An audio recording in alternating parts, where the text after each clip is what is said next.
Ancien ministre des Dom-Tom, Bernard Stasi, à Soifroy, en 1973, j'ai refusé de couler le bateau de Greenpeace. Le terrorisme politique relance la guerre au Liban avec une violence rarement atteinte. Un virus proche de celui du sida découvert chez le mouton par des chercheurs français. Mesdames, Messieurs, bonsoir.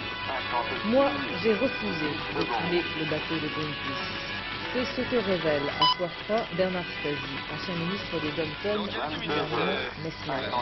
Et il condamne logiquement aujourd'hui ce qu'il avait condamné hier. Oui, effectivement, il y a 12 ans, en 1973, j'étais ministre du département des Outre-mer, j'avais appris que certaines autorités avaient l'intention non seulement d'arraisonner, mais de couler un certain nombre des bateaux qui croisaient dans les eaux interdites autour de Tahiti. Alors, moi, j'avais fait savoir, avec beaucoup d'énergie, que je m'y opposerais. La France a le droit de faire les essais nucléaires là où elle l'entend, sur son territoire, et tous les Français sont d'accord sur ce point, mais on ne doit pas, au nom de la France, se livrer des actes de piraterie. Alors, l'exemple que vous citez explique peut-être pourquoi l'opposition d'aujourd'hui s'est tue relativement longtemps, ça vous a surpris? J'étais à l'étranger la semaine dernière, et j'avoue que j'étais surpris, même choqué, par la mollesse des premières réactions de l'opposition. Il ne s'agit pas pour l'instant, je dirais plus clair, après la publication du rapport Tricot, il ne s'agit pas pour l'instant de désigner les coupables, mais il s'agit de condamner l'acte sans réserve et d'exiger la vérité. C'est un acte qui est contraire aux droits de l'homme, c'est un acte qui nuit au prestige et à l'image de notre pays. Et dans cette affaire, la raison d'État ne saurait être à la moindre circonstance atténuée. Je considère que l'opposition doit dire très clairement qu'elle condamne cet acte et qu'elle exige que les coupables, quels qu'ils soient sanctionnés. À votre époque, les responsabilités ou les responsables éventuels se situaient évidemment au niveau gouvernemental, puisque vous-même faisiez partie d'un gouvernement. Est-ce que vous avez le sentiment aujourd'hui qu'il doit en être de même obligatoirement? Ce que je puis dire, c'est que moi, ministre, j'avais été au courant de l'intention d'un certain nombre de services et que je m'y étais opposé. Pensez-vous qu'à l'Élysée, on puisse être au courant aussi? Pour l'instant, je préfère ne pas me prononcer sur ça. Autre point de vue d'un ministre du même gouvernement de l'époque, celui de l'ancien secrétaire d'État aux armées, Omar Rachid Fould.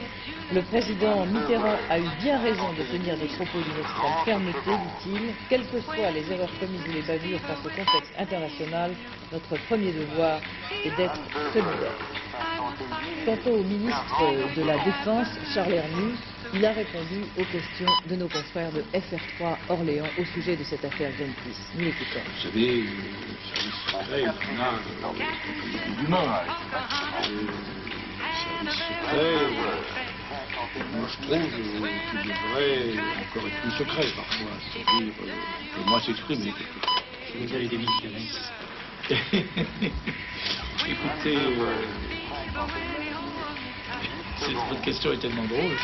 Oui, c'est ça. Écoutez, non, j'ai pas songé, j'ai pas écrit même des brouillons de livres. Après un débat fort houleux, repoussé par le Sénat, la loi sur la Nouvelle-Calédonie a été adoptée définitivement ce soir par les députés. Le Liban est à nouveau plongé dans la guerre et les combats sont d'une violence rarement atteinte ces dernières années. Attentat en série à la voiture piégée, encore un ce matin à Tripoli, et bombardement de Beyrouth la nuit dernière et de nouveau ce soir. Il est impossible pour le moment de connaître le nombre de victimes à Beyrouth. Hélène Rizacher. Tripoli, 43 morts, 92 blessés. La voiture piégée, avec 100 kg d'explosifs à bord, était placée dans une impasse étroite pour renforcer la puissance de l'explosion. 6 façades des bâtiments se sont écroulées, 3 étages d'un immeuble sont totalement détruits. Toute la journée, les sauveteurs ont tenté de retirer d'autres victimes du décombre. Cette voiture piégée est la 5e au Liban depuis 2 semaines. Une organisation totalement inconnue, les révolutionnaires chrétiens du Cèdre, ont revendiqué cet attentat. Beyrouth, des dizaines de morts et de blessés. Toute la nuit dernière, chrétiens et musulmans se sont bombardés. Plus de 4000 obus de tout calibre se sont abattus de minuit jusqu'à l'aube sur les quartiers résidentiels. Et même la traditionnelle trêve matinale n'a pas été respectée. Alors pourquoi cet embrasement soudain? On sait que depuis des mois, les diverses parties sont à la recherche d'une solution politique. Et c'est peut-être là qu'il faut chercher les raisons de la déstabilisation actuelle. Réformer les institutions libanaises, c'est obligatoirement enlever un petit peu de privilèges des chrétiens pour donner un peu plus de privilèges aux musulmans. Et les plus radicaux des chrétiens, bien sûr, sont hostiles à ça. Alors je crois que c'est la première hypothèse dans ce qui se passe, c'est que ce soit une réaction des radicaux chrétiens, donc une réaction négative à ce qui se prépare. Alors on dirait, bien sûr, c'est les régions chrétiennes qui ont été les premières touchées. Ça veut dire que le Liban en a vu pire et encore pire que les pays. Donc ça c'est la première hypothèse. La deuxième hypothèse, elle est extérieure, c'est la Syrie. La Syrie, sachant que les chrétiens ne voulaient pas de ces réformes en profondeur, ne voulaient faire aucune concession, finalement exercerait une pression militaire sur le réduit chrétien de Beyrouth, en montrant aux chrétiens qu'après tout, ils ne sont pas à l'abri d'attentats, de bombardements, et qu'ils ont donc eux aussi intérêt à trouver une solution. C'est la deuxième hypothèse, l'hypothèse syrienne, beaucoup de gens en parlent. La troisième hypothèse, elle aussi extérieure, c'est Israël. Bien sûr, il y a quelqu'un aussi qui n'a pas intérêt à voir s'instaurer une paix syrienne au Liban, c'est Israël. Alors qu'Israël aurait fait comme ça des attentats à droite, à gauche, provoqué des bombardements pour torpiller cette tentative, il y a aussi beaucoup de gens au Liban qui pensent que c'est une hypothèse à prendre en considération. Entre ces trois hypothèses, moi je ne ferai pas de choix. Au Caire, un diplomate israélien a été abattu ce matin dans sa voiture et deux employés israéliennes qui étaient avec lui ont été blessés. L'attentat n'a pas été terminé. Les gendarmes zaïrois ont pris le relais de l'armée pour rechercher les membres de l'expédition de Philippe de Dieuleveult disparu, vous savez, depuis le 6 août. Ils ont retrouvé aujourd'hui le corps d'un homme et les premiers examens ont montré qu'il s'agit d'un des membres de l'expédition. C'est à 140 km en aval du rapide de Tunga que l'on a retrouvé aujourd'hui le corps d'un homme blanc sur lequel un pantalon de survêtement bleu et une chaussure antidérapante laissent supposer qu'il s'agit bien d'un membre de l'équipe de Philippe Dieuleveult.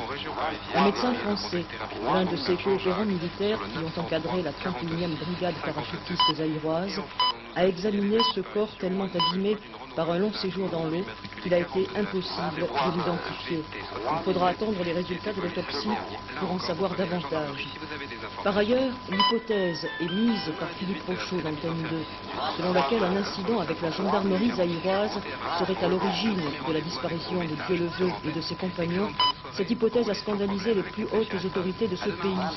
Elles font remarquer que l'expédition a parcouru en toute sécurité 2000 km au Zaïre, dans des régions, disent-elles, autrement plus sensibles, comme celle du lac Tanganyika, où l'armée combat des guérilleros. Si nous avions quelque chose à cacher, ajoutent les responsables zaïrois, nous n'aurions pas confié les opérations de recherche à une brigade commandée par des Français. 3,8 milliards de déficit en juillet pour notre commerce extérieur, un résultat que le ministère concerné trouve décevant et préoccupant. Principaux responsables, les ventes agricoles en baisse et les importations d'équipements industriels. Explication de Pierre Babot. Le pétrole vert en France, on l'exporte et il nous apporte des devises. Sauf en juillet, juste avant les ventes de céréales au moment de la soudure. Résultat, les champs ne rapportent qu'un maigre milliard d'excédents au lieu de 2 ou 3 habituels. Quant aux usines et aux ateliers, ils s'équipent en vue d'une éventuelle et très souhaitable reprise économique, mais ils n'achètent guère Made in France. Non que le label national ne soit de qualité, mais il est cher, plus cher en tout cas que la concurrence étrangère. D'évaluer notre monnaie pour rétablir cette concurrence, ce serait que dopage éphémère. Vraie solution, exporter davantage en vendant plus et surtout moins cher. Dans nos raffineries et nos réservoirs, pas de gonflement de la facture pétrolière. On rentrera sur l'hiver, comme une bonne maison, mais un peu plus tard. D'ailleurs, le dollar et le pétrole baissent, ce n'est pas encore le moment de remplir les cuves. Mais tout cela, mis bout à bout, cela fait déjà un déficit de 18 milliards de francs, inquiétant et décevant. Nouvelle piste dans les recherches sur le sida. Des chercheurs français de l'Institut Pasteur ont découvert chez les moutons un virus, le VISNA, très proche de celui qui provoque le sida chez l'homme, le virus LAV. Ils espèrent ainsi augmenter leurs chances de mettre au point un vaccin contre le sida. Et donc on cherche le modèle. On cherche un virus homologue ou similaire chez un animal, parce que bien sûr on peut faire une recherche sur les animaux, mais bien sûr pas sur l'homme. Or, les Américains, eux, étudiaient sur les singes. Oui, c'est ça. Depuis, je crois, c'est le mois de mai, l'équipe américaine a annoncé qu'il y a un virus homologue au LAV, le virus LAV, chez le singe, le singe vert d'Afrique. Nous n'avons pas ce virus-là, et de toute façon, ça c'est un virus qui sort très récemment. Et nous voulons un modèle qui est déjà établi, qui est connu depuis 20 ans, 30 ans. Ce modèle mieux connu, c'est celui du mouton. Les chercheurs de Pasteur viennent de le trouver. Le virus VISNA du mouton est un cousin lui aussi du LAV, le virus du sida de l'homme. Les singes et les moutons, comme modèle, je crois, sont utiles et indispensables pour l'évaluation des stratégies de vaccin. Est-ce qu'un vaccin les Arabes Éviter de vacciner l'homme. Singes ou moutons, s'ils ont ces virus-là, ne sont pas dangereux pour l'homme pour leur donner du sida, parce que les gens vont avoir peur. Je ne crois pas. Je crois pas. C'est peu probable. Strictement écoutez, on peut jamais sûr. On ne peut jamais être sûr, mais M. Wayne Hobson nous a tout de même précisé, quand nous avons posé la question, qu'on pouvait continuer à se régaler de la viande de mouton. Le virus VISNA est d'abord extrêmement rare en Europe et ensuite il ne résiste pas à un petit passage à la poêle ou au grill. Demain soir, au Parc des Princes, l'équipe de France de football, championne d'Europe, affrontera l'équipe d'Uruguay, championne d'Amérique latine. Joué dans le cadre de la Coupe intercontinentale, c'est surtout un match de prestige, mais il s'agit aussi pour les Français de préparer la suite des éliminatoires de la Coupe du Monde 86. Prochaine épreuve en effet dès le 11 septembre contre l'Allemagne de l'Est. Pour demain, Henri Michel a réuni une équipe surprise, m'a dit Dominique Champeau. Il a mis fin à la polémique en titularisant Maxime Bossis, bien qu'il joue maintenant des division. Il a aussi donné une nouvelle chance à Dominique Costeau qu'on n'avait pas vu depuis un an en équipe de France. Les concurrents de la course de l'Europe à la voile sont arrivés ce matin à Lorient, première escale française, avant d'aborder ses studios à l'Espagne. Comme toujours, des images magnifiques. La multitude de problèmes techniques du début de course nous avait presque fait oublier l'excellente prestation de Philippe Gentot sur Crédit Agricole. Aujourd'hui, il s'est offert la victoire pour l'arrivée à Lorient, première escale française dans la course de l'Europe. Une victoire à l'arraché à plus de 11 nœuds 70 de moyenne qui lui permet de prendre la tête du classement général puisque Patrick Morvan sur Jet Service a déchiré sa grand voile dès le début de l'étape. Derrière lui, arrivant sur l'île de Groix, un combat sous Spinnaker permettra à Philippe Touton sur Fleury-Michon 7 de faire la différence avec François Boucher sur Kerkerdelac. L'escale de Lorient va durer 2 jours, les équipages vont en profiter pour effacer les traces du mauvais temps et pour certains de rejoindre, tel Michael Burch sur Formule Tide. Le départ vers Lisbonne est fixé à vendredi 13h avec un obstacle souvent capricieux, le golfe de Gascogne. Le temps demain, ça m'intéresse directement les questions puisqu'il s'arrête pendant 2 jours. Ce temps c'est plutôt simple, c'est pratiquement pas de changement. Du soleil le matin partout sauf près de la Manche. Des nuages l'après-midi également le long des côtes atlantiques avec quelques orages. Les températures seront un peu plus fraîches au nord et ce temps semble vouloir s'installer pour plusieurs jours. Voici un petit coup d'œil sur les températures. Ça peut mettre, c'est bon. Demain soir, nous avons rendez-vous à 21h35.